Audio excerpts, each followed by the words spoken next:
to cover here. I'm going to go ahead and get started. I'll do a little of the housekeeping that we've got before we have Paul introduce our presenter today. I'm Hugh Carter, Vice President of External Affairs for the Chamber of Commerce. I appreciate you all joining us today to talk about the downtown master plan. A couple other things. Well, first I should note, I had my first MMA match yesterday. No, I had a little bit of a skin cancer, actually. They went in to take out, and it ended up being, I got 13 stitches and a lot of, I'm going to look a little different, folks. So, but it has to be an improvement, I figure. So we'll see. But at any rate, pay attention, use your SPF, I guess. But they got it all. So no worries, other than a souvenir of a pretty good scar, I think. So anyway, today, before we get started, I wanted to remind, I sent a separate email to all of you related to the bus facility discussion. There's a public input session tonight. And I know a lot of you probably, that may not be something you pay a lot of attention to. So I just wanted to briefly let you know there is reason to provide some feedback here. First of all, you probably know that the new location for the multimodal transfer facility, the main facility, is going to be at Bob Billings and Crestline, the southeast corner there. Going to have some, sawtooth parking and some, gosh, I'm losing it, carports and whatnot. And anyway, it looks like pretty nice facility there.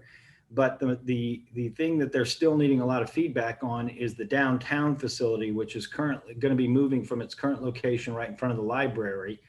And they've got a few different options there for where that should go. And unless you're a retail expert, you may not know the ramifications of those. Brady Flannery is the president of Weavers. He's also on the Chamber's Public Policy Task Force, so he helps us set up our legislative agenda and form positions on local issues. And being his downtown expertise as well, he's kind of my point person. I look to him for guidance on this.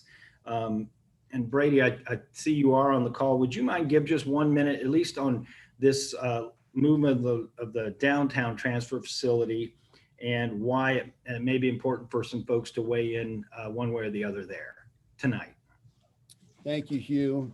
First, full and speedy recovery, and glad they caught it early.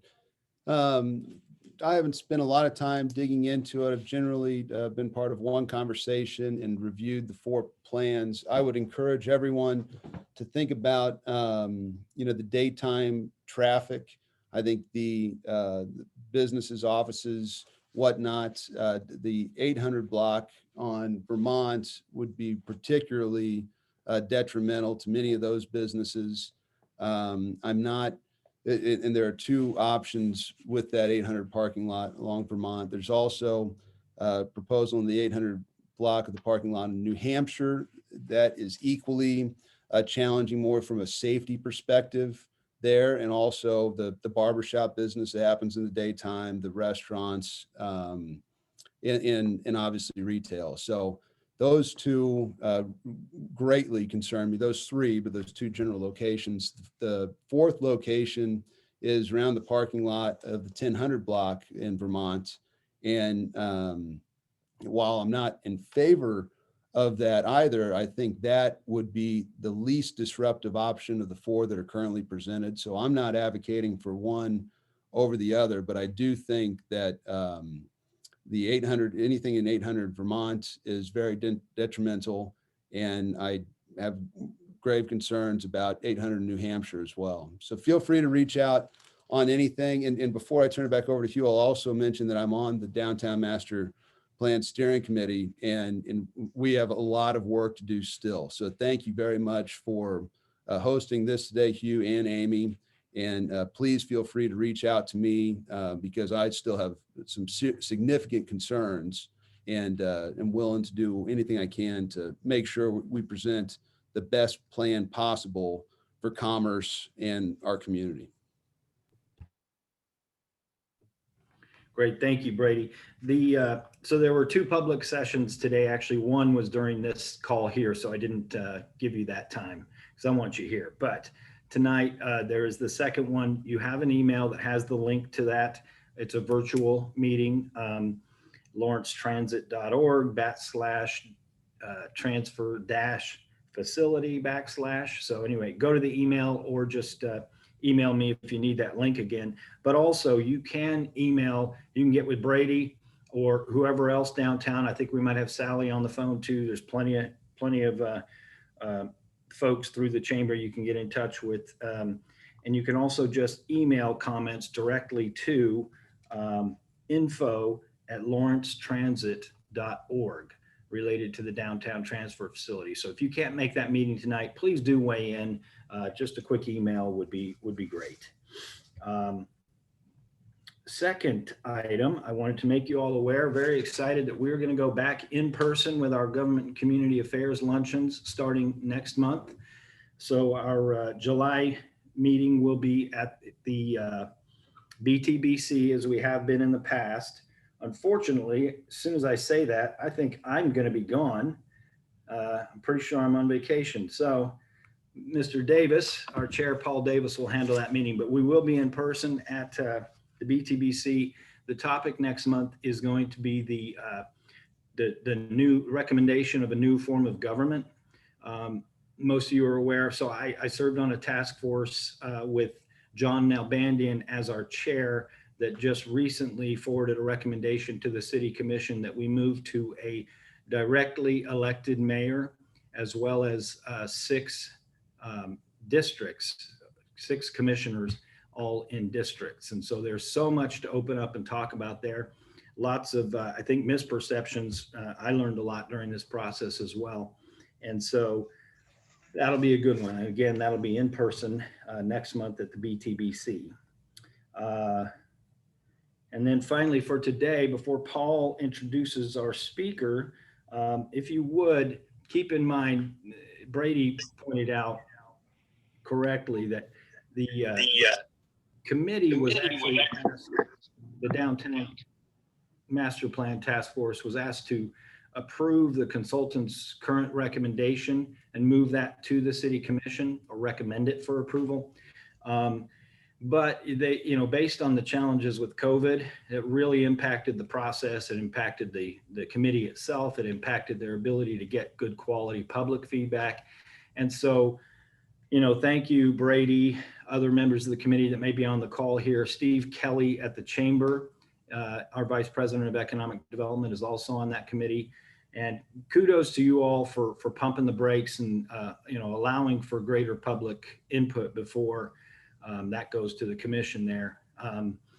So keep in mind, this is a brief time to cover a very large document, and we're going to do the best we can. But whatever, and I want to recommend that you put in the chat feedback that you have would be great. We'll collect all of that. Amy will collect it for the consultants, and we'll make sure and get her anything she doesn't get on the call today.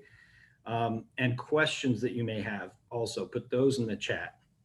And then Paul and I are going to do the best we can to get to all those, elaborate on those that need it. But again, this is a fairly short period of time. So any feedback, and after this is done, we're going to send the recording out. So please, friends, family, whoever, share this, talk about this plan. People need to be aware so they can actually give feedback, because it's a little daunting, and I think people step away from large documents.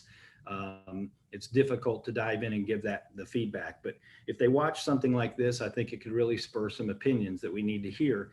And you can send those to Steve Kelly, because he is the committee person at the chamber, which is S. Kelly, Kelly, @lawrencechamber.com. Feel free to copy me if you'd like, but if they go directly to Steve, that's fine. And he will make sure those make their way to the consultants, and they'll help inform Steve as well, because he needs chamber member input to represent you all properly at that committee level.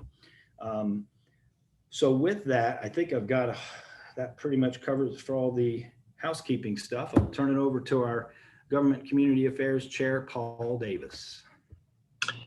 Thanks, Hugh. I really appreciate everybody taking some time to join us today because, the topic that we're going to cover today and frankly, the topic at our next meeting are just two things that are going to have a profound impact on the future of our community. And I think they are two topics that we need as much input as we can possibly get. And I know that the city and the task force is really looking for input and information on this. There's been a lot of time that's been put into this, but there needs to be a lot more time that needs to be put into this because ultimately when the commission makes some decisions here, the impact of that is going to be felt for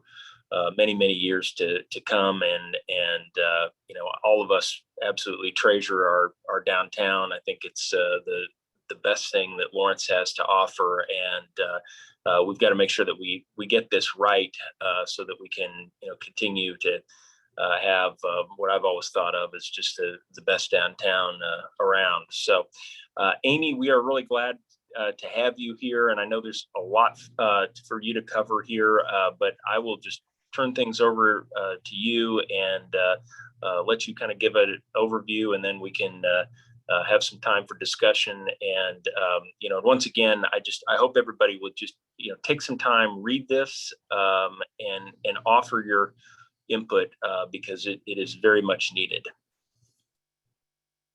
Thank you very much. Amy Miller, I'm the Assistant Planning and Development Services Director. I am the staff person that is assigned to be working on the downtown master plan. The city has hired a consultant, and I've been working really closely with them. We have been sort of tag teaming some of these input sessions so that it's not too much of a burden on either one of us. My understanding is that you all have been given the video link to the steering committee meeting where the consultant gave a good presentation on the draft plan. It was about 40 minutes long and it was really meaty. And so hopefully you've had a chance to look at that video or will look at that video after today. I think that it's important. I think that it also really sets it up for you and explains the plan a little bit more and leads you through it more than I will today. Today, I'm just gonna give you a brief overview, talk about next steps. I also have a little list going of some of the top comments received to date that need some discussion. And then also I'll talk to you about ways to comment. Hopefully you all can see my screen now. It's a PowerPoint presentation. Good, okay. So like I mentioned, consultant Halcyon Levine Associates, they are based out of Chicago. However, one of the principals that has worked on the plan, actually two of the principals that have worked on the plan have ties to Lawrence. One of them grew up in Lawrence and also attended KU, and the other principal went to KU and lived in Lawrence for about 8 years. So there's definitely ties with the consultants to Lawrence, or the Jayhawk community as they like to refer to it. This process started in 2018. There was about 1.5 years of public engagement up front. Went out to the community through many different formats and said, hey, what do you want downtown to look like in 20 years? What's your vision for downtown? And we got some really great feedback. The consultant then went to work drafting existing conditions summary, which is now incorporated into the draft, the vision and the guiding principles. Those went to the steering committee and the city commission in January of 2020.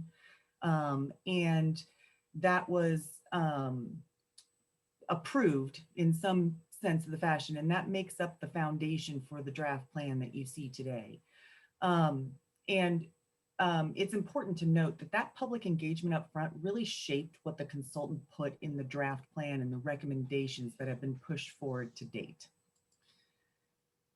Just a little bit about the purpose of the plan, how we're going to use it, engage the community to identify its desires, needs, and aspirations, assess existing issues and opportunities, recognize the existing successful nature of downtown and incorporate innovative and creative initiatives. And I think that that's a very important thing to mention. It also creates a guide to creates something to guide future capital projects, to support grant applications and to direct development activity, and ensures the realization of those plan, vision, goals, and policies. I'm not going to go over the vision statement. It's a couple paragraphs long. I figured that was much better read. But I am going to briefly just touch on the guiding principles in the plan. Strengthen downtown as a destination, leverage the riverfront, balance historic preservation with infill development, reinforce downtown as an economically thriving district, maintain downtown as the civic and cultural heart of Lawrence, make it easy to get around, create an attractive pedestrian environment, and ensure equitable participation and involvement. There are multiple sections of the plan, and like I said, I'm not going to go through each one of them, but I did want to touch on a few things.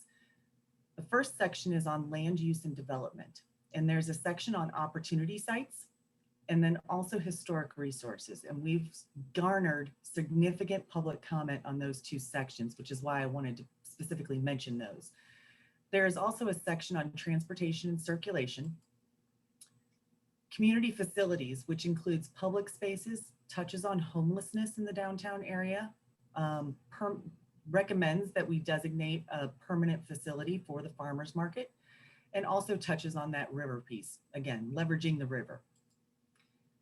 There's also urban design and street life. This section includes a section on building height, streetscapes, and parklets. I thought those would be a particular note to everybody right now, especially the parklets are a hot topic.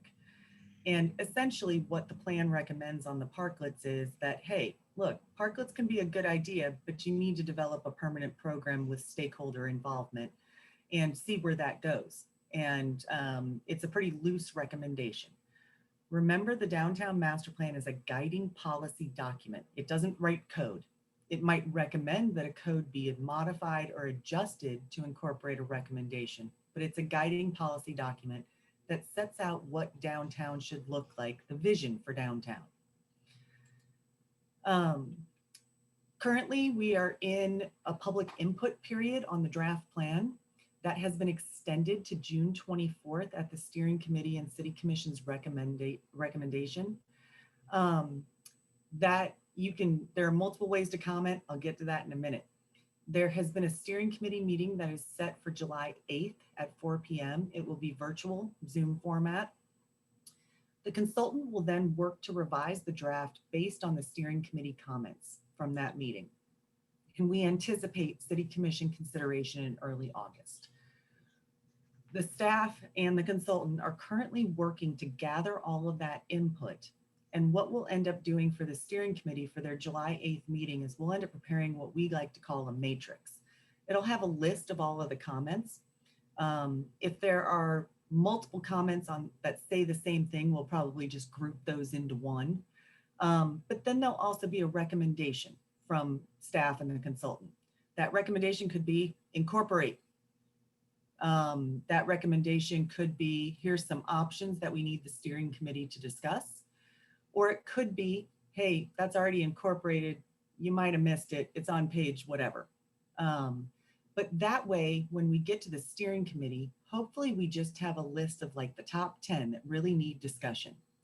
And that'll be easier for the steering committee to work through. And we will probably actually try to help the steering committee out a little bit by posing questions that they can work through throughout the course of the meeting. Top comments. So comments are coming in by the hour. I've been trying to take a look at them and develop that early list. And it's a little difficult, but here are some of the things that are rising to the top. Should Mass Street be pedestrian only? Should New Hampshire or Vermont or sections of New Hampshire or Vermont be pedestrian only? I can tell you that the plan does not recommend shutting down streets to vehicles. The reason for that is during the public engagement up front, the only thing that we heard was that it shouldn't be pedestrian only. So based on the public engagement up front, the consultant concluded that we shouldn't shut down vehicle access to Mass Street, New Hampshire, or Vermont. However, we are getting a significant amount of comments where people would like to see, especially Mass Street or portions of Mass Street, shut down to vehicles. Building heights. The consultant really doesn't propose anything in the plan that is super out of the ordinary. It's pretty in keeping in line with the downtown design guidelines that are already in effect, but that is something that we're still hearing people grapple with a little bit. Too tall, too short, too tall, too short. So that's definitely an item of conversation. Historic preservation. This is probably the topic that we're seeing the majority of the comments centered around right now. And specifically, I'd refer you to the recommendation number 3 on page 49, where keep in mind, these are recommendations, but it recommends that the local ordinance, the Lawrence Register of Historic Places, that ordinance may be modified to remove the environs. Environs is you list a property at address X. The environs is 250-foot buffer around that property. And anything that was within that buffer also has to be reviewed under the historic preservation ordinance. And then the third one is parking. And this is just a general one at this point. It's been really difficult to pick out because some people want some more designated employee parking. And then there's people that think that there's not enough parking, and there's people that think there's too much parking. So there has definitely not been a consensus there. The plan does not really make any radical recommendations regarding parking because of the parking study that was completed in 2018 really got to that detail level. But I keep seeing it in all the comments. So figured I'd throw it up on the screen. Multiple ways to comment. First of all, the website, lawrenceks.org. It's easier if you just type downtown master plan into the search bar in the upper right-hand corner. It'll get you there faster than trying to remember that link. Email, downtownplan@lawrenceks.org. You can send me any comments you wish. I'm forwarding them all to the consultant, and between the two of us, we're keeping track of all of them. There's also a survey form that is on the consultant's website, and I put that link up, but there's also a link from the city's webpage that'll also take you there. So you don't have to remember all those links. So I think that that's about all I have. I will record comments verbally said, but feel free to send me an email, send an email to downtownplan@lawrenceks.org. Please keep in mind that June 24th deadline. And as a personal staff request, the earlier you can get me comments, the better. It's going to get a little challenging with our timeframes. We extended it to June 24th. We could have made it a week early, but I really wanted to give people an extra opportunity. But we've got a really tight turnaround between there and the steering committee meeting. So earlier, the better on the comments. That would be much appreciated. So that's all I have. And I'm looking forward to, listening to this conversation. I'm happy to help direct and answer questions. And also outside of this meeting, feel free to reach out to me at any time if you have any questions, comments, or concerns. Question? Go ahead, Ron. Has there been any discussion about possibly making a I recommendation? found this on the web for Has There Been Any Discussion? Check it out. Sorry, Siri's talking to me. Has there been any discussion about delaying the decision on the location of the downtown transit hub until after the downtown strategic plan is completed? It strikes me as somehow putting the cart before the horse, that we're going to determine where this bus station goes before we've even determined what might potentially be the best and highest use for some of these locations. I mean, Sure. I don't have any retail interest in downtown, but just as a citizen, I think putting the bus station at the intersection of 9th or 8th Street when you've got historic buildings all over you. If people really care about an environs requirement in downtown, they would want to push the bus station to the edge of downtown instead of smack dab in the middle of it. I just, so any consideration of how the strategic plan ought to impact that bus location decision? So the downtown master plan is a guiding policy document. It's like the highest level that you can get in terms of generality. What the draft downtown master plan says is, hey, there should be a downtown transit. I think they're calling it a transfer facility. It's not a full transit hub, but there should be one. We're going to let the separate process dictate where it should go, because the downtown master plan doesn't get into that type of specificity. So the downtown master plan sets it up, so to speak. And then what they're doing with the separate study on the transfer facility for downtown is that's when they're starting to look at the individual specifics of different site locations. Thanks, Amy. Hey, folks, reminder, also use this chat for any feedback that you may have. Even questions is fine, because we want to be able to get to everybody too. Not seeing anything in there right now. I just want to follow up something you mentioned, Amy, and I might have missed it, but the talk about historic environs, is that something that's actually being considered as part of this plan, or is that a separate issue to potentially do away with or limit that? So there are two things going on right now. First of all, at a staff level, we've been working for a while to revise Chapter 22. That's what we refer to it in our circles. That has not, we haven't finished a draft yet. COVID really impacted our department greatly. Whereas a lot of people saw decreases in workload, our workload sped up tenfold. We are running at about 140% capacity across all divisions in our department.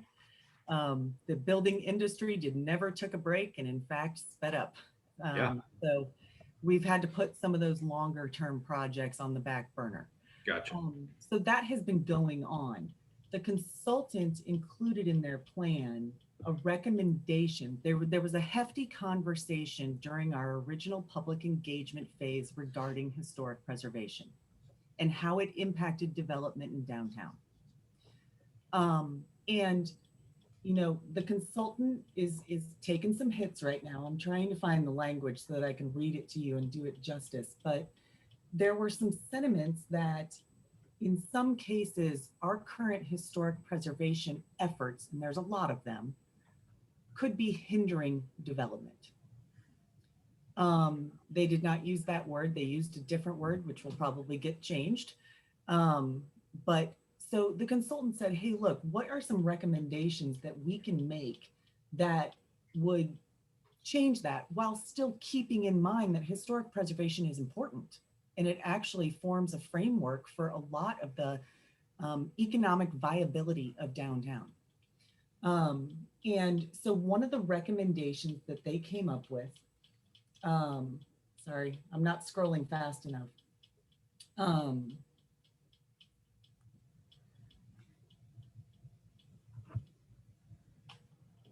Sorry, it's a 119-page plan. So I do not have it all memorized at this point, but I'm pretty good with it. But one of the recommendations that they came up with is amend the historic preservation ordinance to only apply to properties listed on the Lawrence Register of Historic Places. So it's a remember, these are recommendations. These aren't, that doesn't mean the code changes tomorrow. Right. So that is that is probably the top recommendation in the plan that we are seeing the #1 most comments on. Gotcha. I would say, yeah, hinder is probably an understatement. It's been a pretty blunt instrument for, slowing growth, historic preservation. So any tweaking of that to where, because I'm not sure there's 100% agreement, for instance, on, if I go to Boston or Chicago, other places where you've got great history and your historic buildings next to, some cases, skyscrapers, it doesn't diminish in most anyone's opinion, really, the importance. In fact, it could point out this important structure here, but we take things like anything historic preservation and it's a pathway to no. You know, it diminishes this building's importance if it's a larger building next to it, things like that. So anyway, sorry, I'm getting into my opinions now, but welcome that conversation about historic environs and their impacts, especially as we go a football field away from every building and look at down, you know, any type of development. It gets a little hard. And to further that conversation, there were 3 recommendations that were made. The first one is revise the standards. The standards were a little cumbersome. The second one is allow for more administrative reviews as opposed to reviews that need to go to the full Historic Resources Commission, which is time. And in a contractor's world, time is money. And then the third one was remove the environs. I can tell you the majority of the comments that I have been getting in the last few weeks are asking us to not make any recommendations, to leave it alone, and status quo the way it is today. Okay, thank you. So everybody heard that. If you have a different opinion, please get that in writing and get it in there, because that's important. I will say too, in the past, I've looked at administrative review as an opportunity when I was on planning and city commission. When we could, I was pushing to get more administrative review to speed things up. But all that kind of depends on the administrator as well, because if that administrator shares the opinion of our current historic preservation leadership, for instance, you know, that doesn't necessarily move things very much either. So that could go either way. And I'm not saying, because I'm not certain where Jeff is on that, our current person, but when you say administrative, that's pretty well the planning director, right? It's not just staff. It needs to go to the director. We handle a lot in our department administratively. And I'm sure you got a glimpse when you were on planning commission, but there's a whole lot that people don't see behind the scenes. But site plans, floodplain permits, probably more than half of all historic reviews today are also handled administratively. And, you know, the best administrative review is really built into code. Because if the code is very clear and it doesn't have ambiguity, then it makes it really easy to do an administrative review. But yes, we do have certain staff that are assigned to those administrative reviews, but they ultimately get reviewed by the planning manager at least, sometimes the director. Thank you. Seeing another. I'd like to step in and talk about HRC and administrative review, and specifically environs, having actually successfully challenged the city commission on the application of environs. Our current administrator is not actually abiding by the law as it states in the code, which is that any project that does not significantly destroy, damage, or encroach on a neighboring historic structure must be automatically approved administratively. And that's been ignored for decades now. So the reason that there's a push to remove environs review is because that particular review process has been abused. And that was proven at city commission at my appeal. John, can you clarify? So are you saying then it goes, it's kicked to Historic Resources Commission rather than done administratively? Absolutely. Yeah. And so there's a violation of the definition of encroach, destroy, or I'm sorry, damage, destroy, or encroach. So, you know, almost any project, and the last project 11th and Mass demonstrably proved that it does not damage or encroach on anything around it. It does not go beyond its borders. Nothing it's doing is damaging the structures around that. That is a rubber stamp administrative approval as the code is written, but that is not how our city staff is handling it. And frankly, I think the city commission or the city is exposing itself to lawsuits based on how it's handling those particular reviews. And so the response from the development community and those of us that have been abused by that process would be to simply remove environs, which by the way has been done at a state level because it's proven to not be effective. Hey, John, would you mind putting in a couple sentences what that feedback would look like for anybody who agrees with that and, you know, wants to pass that along? Maybe put it in the chat. Specifically, it is the um, to enforce it as it's written, or if it needs to be clarified in the current code to make it stronger, then I don't know if it could be any stronger. The code specifically says that any project that does not significantly damage, destroy, or encroach must be approved. It couldn't be any stronger. gotcha. And that's been violated for as long as I've been here. Gotcha. Does not. Thanks, John. I've got a quick question, Hugh, if that's all right. This is Patrick Watkins. Amy, could you comment on that third recommendation for the historic preservation ordinance and how it might mesh or apply with the downtown design guidelines? It's something that I've sort of grappled with here, and I understand there's a lot of drama sort of involved with these recommendations. But as I understand it, and it may not be a complete understanding, I think even really experienced land use attorneys sometimes have difficulty understanding exactly what happens at HRC and all of the preservation requirements. But not only do we have locally listed properties and state listed properties, nationally listed properties, we also have a district. We also have a zoning designation that calls for design guidelines. All of those filter through something what's called that they refer to as design review. It doesn't seem like the recommendation is to stop or change the design guidelines for downtown, although there are recommendations for how to enhance them. But it seems to me that if there's a recommendation that we only apply Environ's review to locally listed properties, that might be a slight improvement, but technically all of downtown falls within the district, a zoning district that's already going to require design review, which is still what I consider to be a much higher standard than this. Do you find that to be accurate? I mean, we have belt and suspenders, but we probably have a couple more pairs of, additional safeguards built into our historic preservation ordinances. I don't know that even if this was achieved, that we'd really see a successful enhancement or a change to our process for downtown development.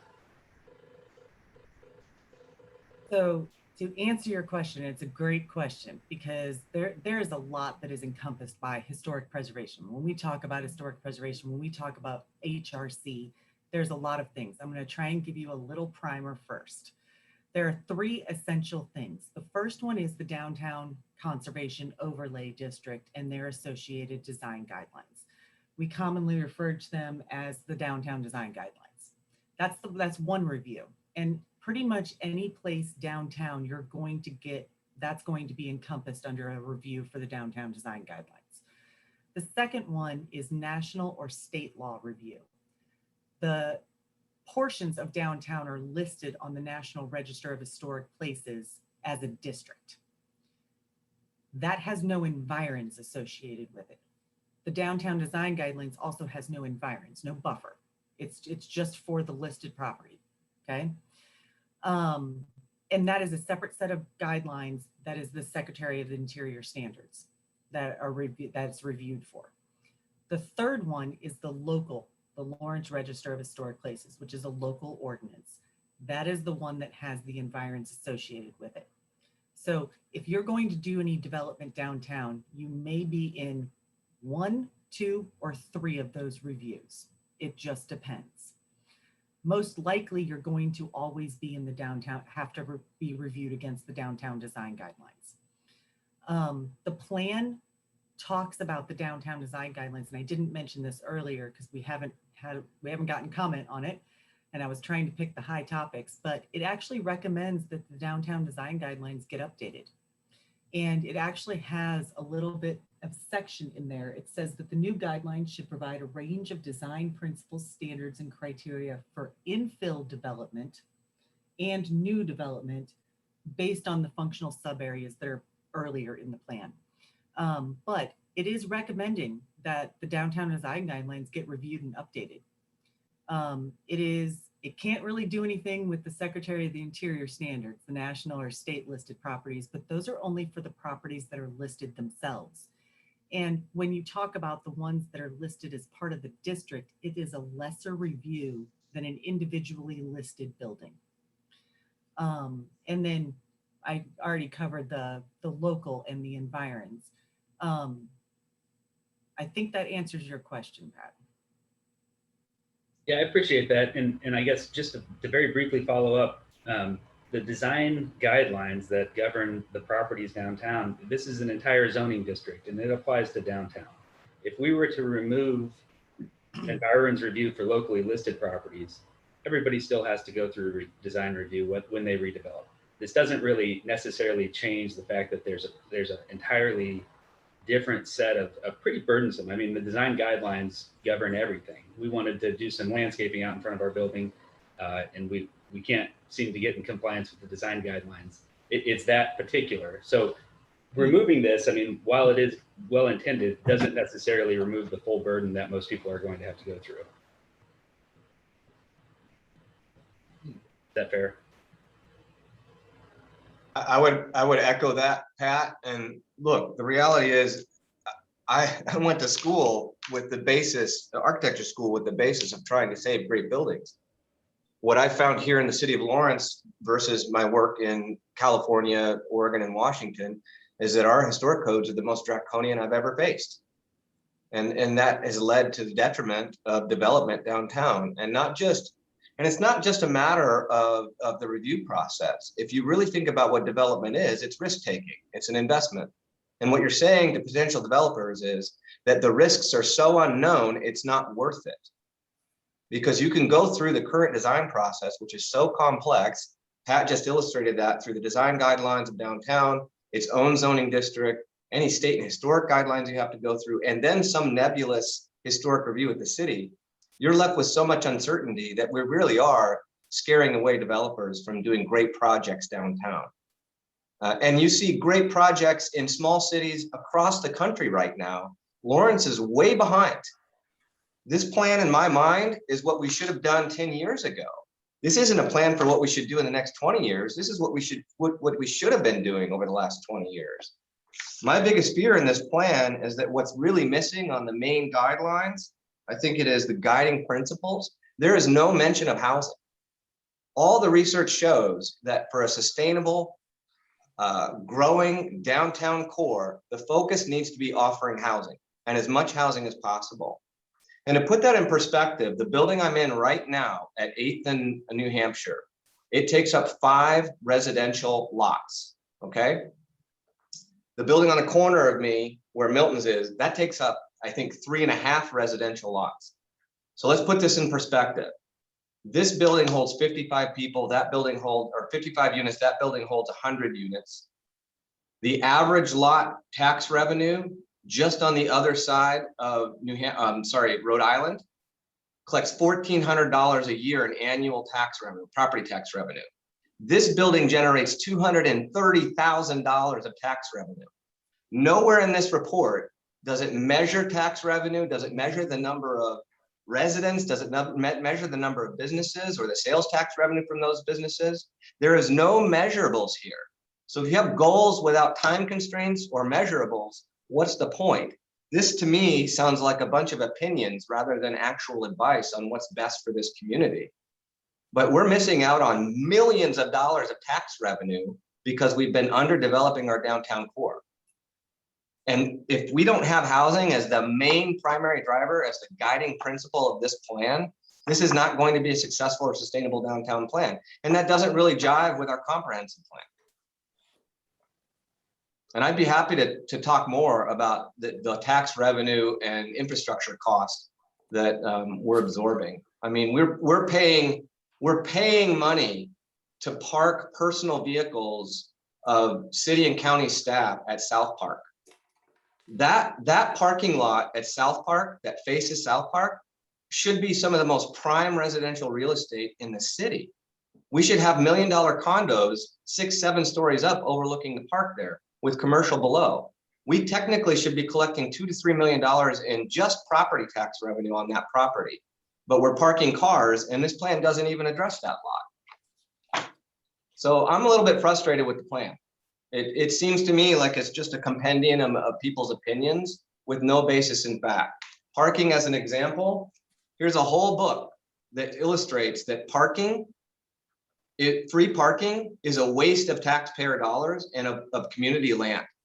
There is no study that I've ever found that shows providing more parking is beneficial. So my argument is, let's get the residential focus in this plan, and this parking issue goes away.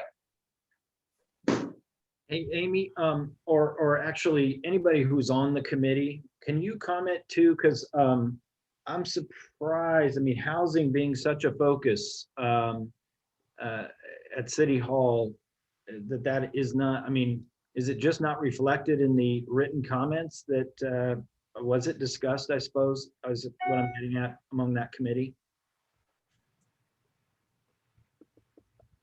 I can start. The guiding principles, the vision, and the existing conditions summary have already gone through the public process to the steering committee and the city commission. That conversation was never brought up. There are some of the guiding principles that in the narrative, the paragraphs, I just read you the headings. It does talk about residential. It does talk about residents. So that is talked about throughout there. And then there is an emphasis on it in the land use section. There is also, one of the themes of this plan is that it talks about for downtown to be economically viable, it has to have a mix and a balance of all uses and has to support everything. You not only have to have the residents, you have to have your retail, you have to have your restaurants, your bars, the hotel. I think they call it experience-based businesses. I always think of the axe throwing place when I hear that. And also the event part of downtown. What makes downtown unique? That unmistakable Lawrence, the Busker Fest, and the different events that happen, the farmer's market. Talks about you have to have that entire mix of to make it economically viable. Yeah, Hugh, That's great, but we don't have any residential downtown. And that's Well- not measured in there. We have nothing. We've got 22 empty storefronts downtown. There's plenty of retail, there's plenty of restaurants. There's just not enough bodies down here to sustain them. And the fact that it doesn't address that downtown core neighborhood residential dwellers drive the economy far more than transient guests. We spend money every day, all day. The tax revenue, both from residential property tax and sales tax, is far greater than any transient population, but that's not measured in here. But that should be the number one screaming problem with downtown Lawrence. Our downtown residential population is less today than it was in the 50s. It isn't even a matter of increasing density. It's a matter of restoring density to what it was. And that's a glaring problem downtown, but that's not even addressed in this plan. I'm happy to hear why that was, but I'm not buying it. The fact is, yes, you have to have all these other uses, but it's all sustained by people. At the end of the day, you need bodies. Yeah. And we have 20,000 less residents downtown than we could. John, this is Brady. I'm with you 100%, but I also agree with Amy that when you read the documents in there, Amy, I think the frustration that I continue to hear from everyone by and large, but particularly people that have interest in developing downtown, that have properties, that have businesses, that share John and others' concerns, is we get very specific in some areas with the plan. And then we just kind of, what John's talking about, really one of our top priorities, we just occasionally mention it. However, there's a page into devoting a suggestion, detailed suggestions with 3 examples of how best to feed our transient community and provide bathrooms and water and the signs and whatnot, which no downtown business, by and large, 95% of the downtown businesses would be against. Yet we don't get into the specifics of, all of downtown would be wonderful or significant areas of great development with residential and commerce alike. So my question is, how do we change that? How do we get either all the specifics out or put these very, very important specifics in?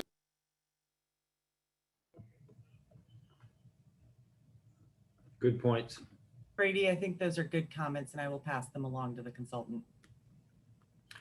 It may be worth noting too, it's one thing that's unique in Lawrence is we have just the existence of the Historic Resources Commission, in that we have state, of course, you have to go through state historic review.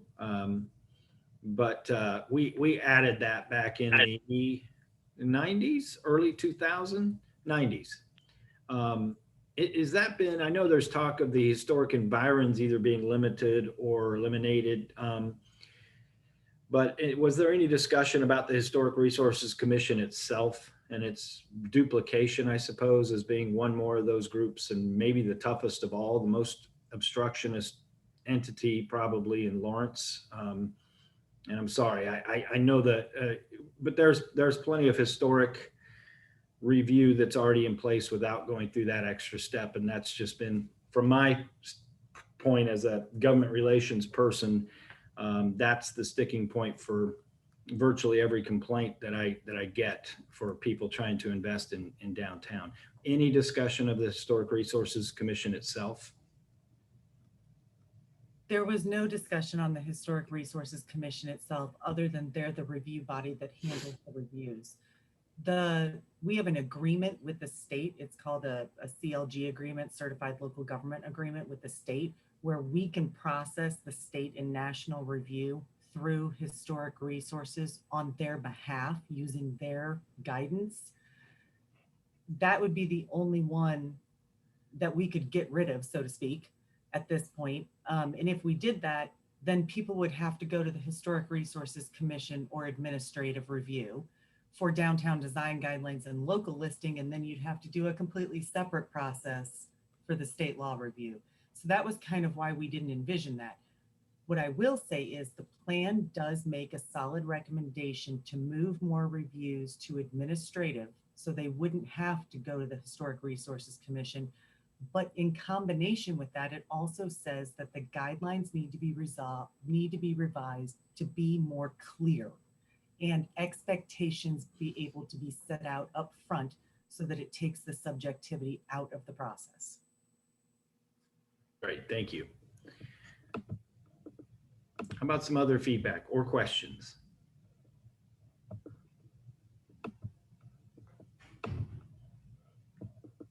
Specifically, going back to my earlier points, was there any work to clearly define what the square footages of our retail is, what the square footages of our commercial is, what the square footages of our residential is, how many residents live downtown, how many businesses live downtown?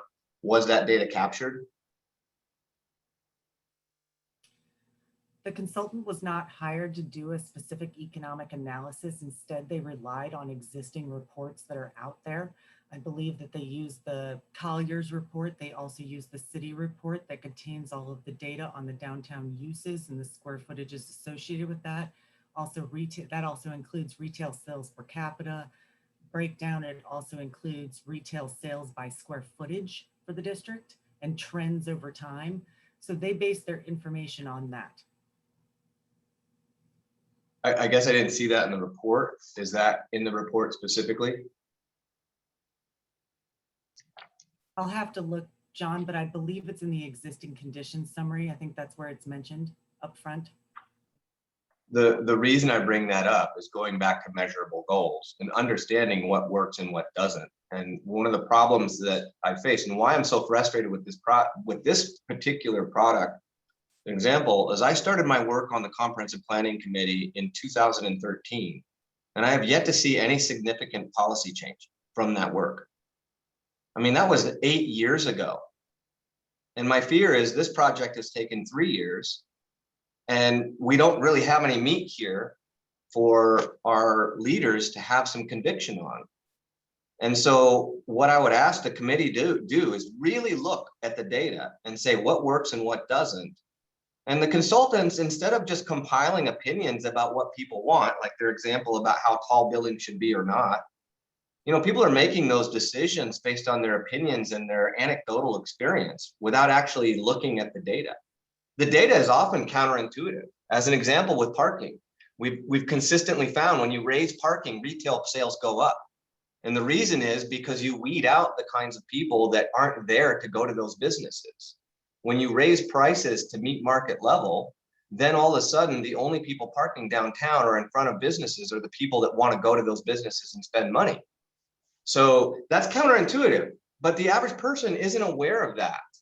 And the same thing is true with building heights. And certainly if you started exposing what the tax revenue is from our empty parking lots versus the tax revenue from buildings like the one I'm in, I think the public would have a different opinion about building heights.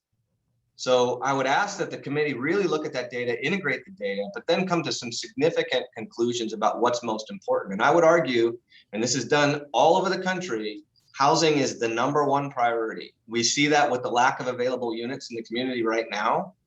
And a plan like this is just like I had an issue with the Plan 2040. Our politicians have never had the guts to vote for things that would mean meaningful change, like eliminating the environs or eliminating single family zoning, because they've never had a tool to go back to say, this is what the plan says, because this is what the data says, which is our fiduciary responsibility to our taxpayers. Instead, if it's just a compendium of opinions, then you can just kind of fall wherever you want and nobody's going to make a decision. Mike Dever commissioned the Plan 2040 with the basis of providing that clarity, but we never really got it. And my fear is, here we are 8 years later, no change.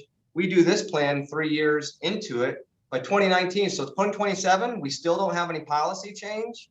You know, I'm looking to these consultants to say specifically, hey, housing density matters, and it matters in a big way, and it works in this community, this community, this community, this community. Lawrence, if you don't do it, you are losing out on incredible tax revenue, but more importantly, growth.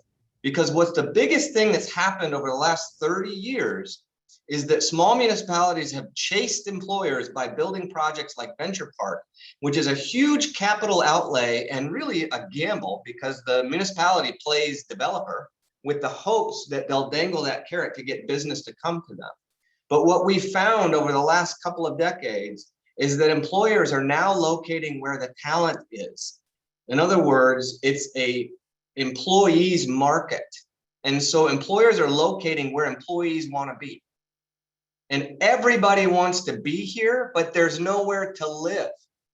And I can tell you for a fact, employers look at this community and they say, this would be a great place for us to attract talent, even companies like Google, but they can't because there's no housing. We have a massive undersupply of housing and we've got to catch up. We've got maybe 10, 20,000 units behind. So the fact that that's just not screaming on the front page of this report is a missed opportunity to give our leaders the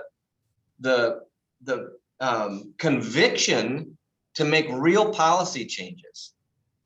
John, this is Brady. I'm with you. I think most of us are. I'm not sure Amy can do anything. It's not her policy. I understand. And she's taken a lot of arrows. Again, what I would kind of think a lot of people would want to see is either delay this if we're going to get into the specifics and let's really hammer these things out, or we strip it down and hardly can involve any specifics. And just like they're doing with the parking or the bus transfer, let's separate that out and really get into that on its own. So housing and infill and just development in general needs to be front and center in this discussion. You know, there's great frustration. I know Steve Kelly's on the call. I'm sure he would share my frustration. The amount of input the downtown businesses, landlords, property owners have had in this discussion, or lack thereof. You know, even I look at the transit in front of me and I think of the barbershops on 8th Street, where we're talking about, you know, implementing parklets so they lose more parking. And then one of the options is taking away their entire lot and back. Downtown Lawrence has a lot of great assets in place. You know, Mass is very wide. We could do without some parking on Mass Street and still have through traffic. I'm pretty sure I've been on a call where KDOT says we're never shutting down vehicular traffic on Massachusetts Street. That just, it would be very detrimental. But that doesn't mean we can't come up with other alternatives.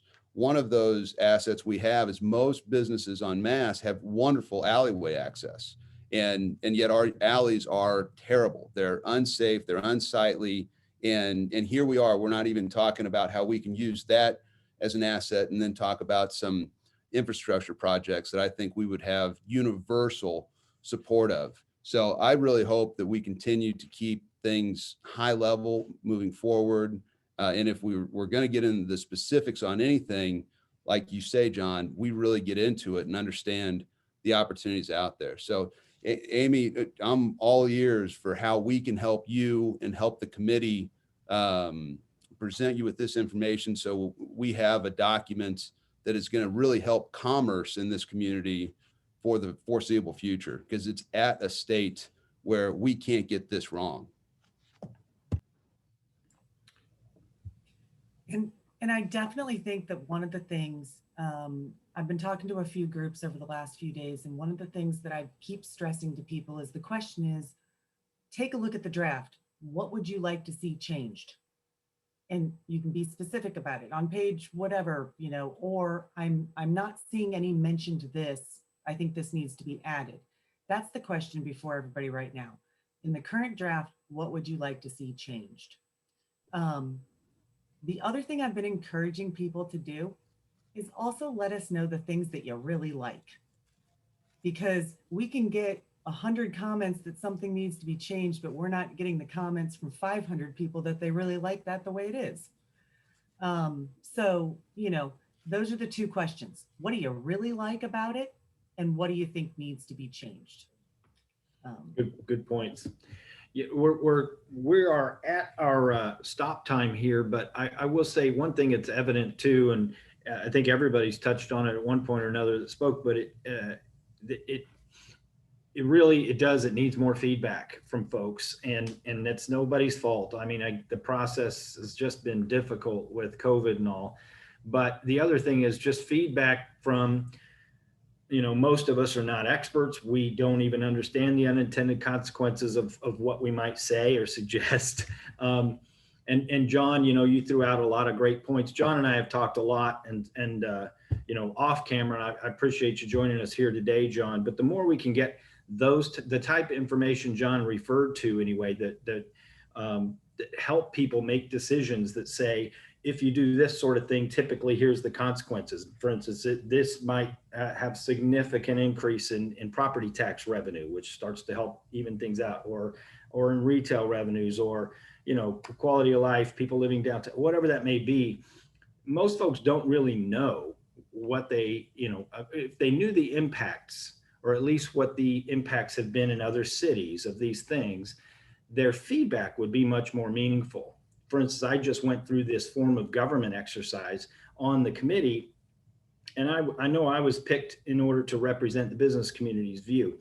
So I put out my little survey, quick and dirty survey, and I got all kinds of responses. But in most cases, if you really sit down and get into the details, most people, you know, a lot of the feedback is very difficult to take it forward because there's not a full understanding of, in some cases, how it actually currently works and what the impact of that suggestion would actually be. You know what I mean? So it's really tough doing these type of larger projects and just getting feedback from non-experts who don't have even, we don't really provide much of an educational base of, you know, here are your choices. Here's the potential impacts of going this way or that way. And then I think you'd have a lot more opinions if we had a little more of that type of information, because a lot of people are like, I'm no expert on this. I don't know.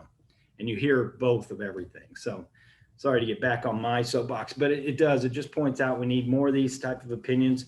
John, if you don't mind, you know, if you want to type your number or email in the chat box as well. Anybody here that'd like to follow up with John? I think Brady provided his earlier. And again, Steve Kelly could take your information, but Amy also provided a direct email address. So please, you know, just think on what you've heard today. Share this link when we send it out to friends, family, whoever, and tell people, encourage them to get involved, because I think as long as we're receiving a great deal of feedback, we're not as inclined to wrap this up and try and conclude it. Wouldn't you say that's fair, Amy? Yeah. So, Correct. okay, with that, Paul, have we got anything else we need to touch on? I believe so. I think that this was just a really good discussion, and I would just sort of put an exclamation point on comments that Hugh made. We really need as much input as we can get here. I mean, clearly there's a lot of opinions here, and the folks at City Hall need to hear them. And so I would just urge everybody to please submit your comments and talk to others about doing the same. I mean, this is just a critically important document here, and we got to get it right. Yeah. Amy Miller, thank you so much for making yourself available here. I think you captured all the feedback. There's not a lot more in the chat, but I'll make sure and get it to you if I find some more. And everybody remember, in person next month at the BTBC to talk about form of government. Look forward to seeing you then. Thanks.